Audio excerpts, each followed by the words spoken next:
Picture this, 2026 travel trailer, 33 feet long. Sticker says 7,000 pounds dry weight, 10,500 pound GVWR. Owner loads it for their first cross-country trip. Not crazy stuff. Clothes, food, water, bikes. 300 miles in, tire blowout.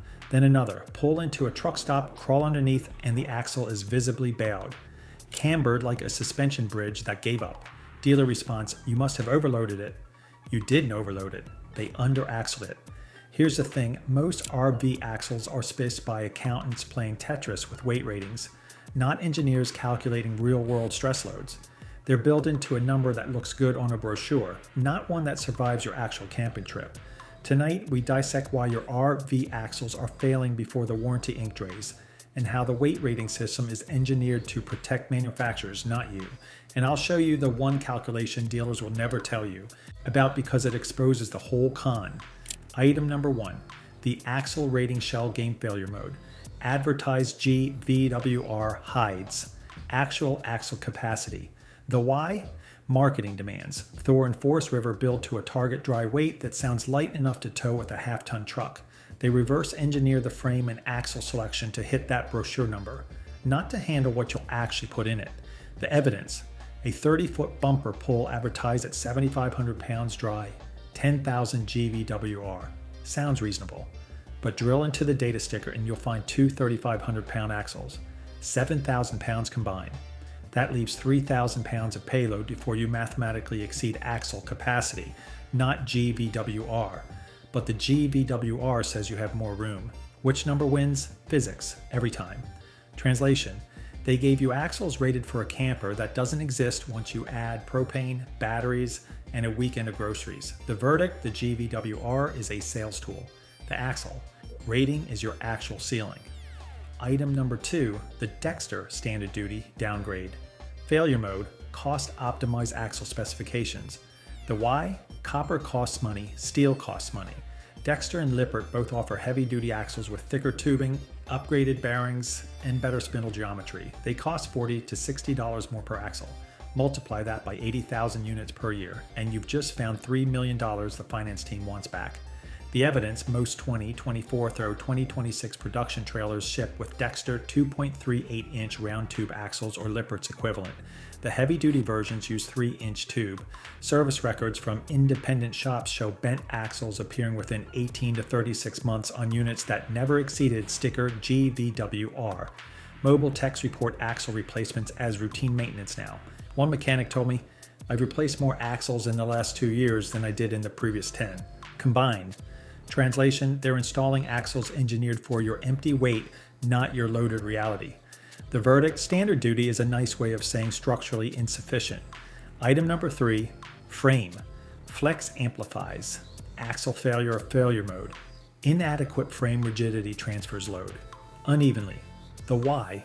Frames are expensive. A proper box steel frame with cross members every 16 inches costs more than an I-beam ladder frame with cross members every 36 inches.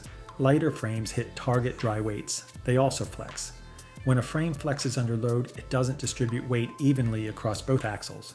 One axle takes disproportionate stress. The evidence. Owners report one tire wearing faster than the others. That's not an alignment issue. That's uneven loading from frame flex. Infrared cameras used by some independent inspectors show hot spots on one axle while the other runs cooler. Forest River's flagships still use aluminum I-beam frames in some lines. Aluminum is light. It's also softer than steel. Under sustained load, it fatigues faster. Translation, your axle isn't bending because it's weak. It's bending because the frame is asking it to do 2 axles worth of work. The verdict, held together by hope and self-tapping screws. Item number 4. The cargo carrying capacity, life failure mode. CCC calculations ignore tongue weight reality. The why? Federal regulations require manufacturers to list cargo carrying capacity on the data sticker. It's calculated as GVWR minus UVW minus full propane minus full water. Looks generous on paper, but here's what they don't tell you. Tongue weight isn't included in that math as a constraint on the axles. The evidence, a travel trailer with 12% tongue weight and a 10,000 pound GVWR puts 1,200 pounds on your truck. That 1,200 pounds is already gone from your payload before you load a single item into the camper. but the CCC sticker doesn't reflect that. It assumes you can load to GVWR as long as you don't exceed axle ratings, except tongue weight shifts as you load. Put gear in the front, tongue weight increases. Axle load decreases. Put gear in the back, tongue weight drops. Axle load spikes. Translation: the CCC number is calculated by someone who's never towed a trailer in their life. The verdict: it's mathematically accurate and practically useless. Item number 5, tire load range. Mismatch failure mode. Load range. See tires on overloaded axles. The why? Tires are brand visible. Axles are hidden. Manufacturers often spec load range C tires because they're cheaper and they market as smooth riding. Load range C maxes out at 1,950 pounds per tire at 50 psi. 2 tires per axle means 3,900 pounds. But if your axle is rated for 5,000 pounds and you load to that capacity, your tires are already overloaded even if your axles aren't bent yet. The evidence: blowouts on RVs under 3 years old are epidemic level common. Tire shops report sidewall failures, not tread wear. That's pressure and heat failure. 2025 and 2026 units still shipping with load range C on axles rated above 7,800 pounds combined. Some manufacturers don't even spec load range D until you hit tandem 8,000 pound axles. Translation: they gave you a weight rating your tires can't legally support. The verdict: the axle can handle it, the rubber can't. If this forensic breakdown is saving you from a $50,000 mistake, hit like. It tells the algorithm to stop showing people toy hauler commercials and start showing them the truth. Item number 6, the dry weight, fantasy failure mode.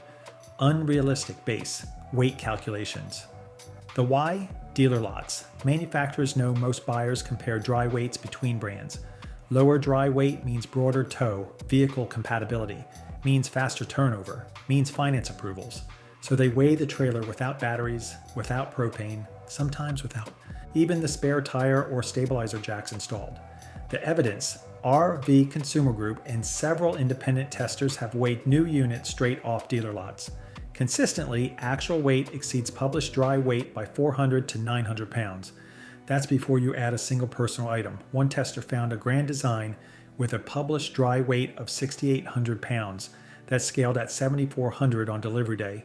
Translation: they're selling you a fiction that collapses the moment you hook up and head to a truck scale. The verdict: dry weight is what it weighs in the factory for 30 seconds before they install the things you'll actually use. Item number 7, suspension geometry designed for empty travel failure mode. Leaf spring and equalizer systems optimized for ride. Quality, not load stability. The why? Customers test tow empty. Dealerships don't load demo units. A soft suspension feels smooth on a 20-minute loop around the block. It also allows more frame and axle articulation under real load, which accelerates metal fatigue. The evidence: Leipert's equalizer systems are standard on 70% of towables. They're designed to balance load between axles on uneven terrain. Great in theory. In practice, they allow more movement, which means more flex cycles. More flex cycles mean faster fatigue. Mobile RV repair channels document cracked equalizers, broken spring hangers, and bent shackles within 2 to 3 years. Translation: the suspension makes the sales lot test drive feel nice, and your loaded road trip feel like structural failure in slow motion. The verdict: designed for the demo, not the decade. Item number 8, no margin for actual use failure mode, zero engineering safety buffer. The why? Every pound of over-engineering is a pound that could have been payload. Accountants ran the show instead of engineers. If the axle can theoretically hold 5,000 pounds in a lab, they'll rate it for 5,000 pounds in production. No 15 or 20% safety margin like you'd see in commercial trucking. The evidence: Lippert's own engineering specs show their axles tested to rated capacity, not beyond. Dexter's documentation is similar. Meanwhile, a Class A motorhome on a Freightliner chassis uses axles rated 30% above expected load. That's real-world engineering. Travel trailers? You're expected to never exceed the sticker, not once, not even hitting a pothole. Translation: they engineered your axles like a tightrope walker engineers their wire. Perfect conditions only. The verdict: one trip to Costco and you're already gambling with physics. The weight rating scam isn't a conspiracy, it's a business model. Lighter dry weights sell faster. Cheaper axles increase margin. Flexible frames hit target price points. And when your axle bends 18 months in, that's a customer overloading issue.